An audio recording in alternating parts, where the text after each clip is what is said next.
Hello friends, সবাই কেমন আছো? আশা করি সবাই খুব ভালো আছো, আমিও ভালো আছি। আর আজকে আমার রান্না হচ্ছে চুনো মাছের চচ্চড়ি।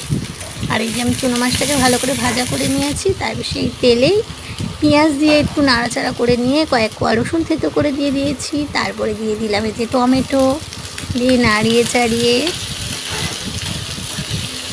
দিয়েছি কয়েকটা কাঁচা লঙ্কা, তারপরে দিয়ে দিলাম সরু সরু কেটে রাখা আলু, তারপর দিয়েছি হলুদ, শুকনো লঙ্কার গুঁড়ো, জিরে গুঁড়ো, দিয়ে দিলাম নুন। ভালো করে নেড়ে চেড়ে নিয়ে দিয়ে দিলাম মাছ, দিয়ে ভালো করে নাড়িয়ে চাড়িয়ে নিয়ে অল্প পরিমাণে জল দিয়ে দিয়েছি, দিয়ে ঢাকনা দিয়ে দিয়েছি।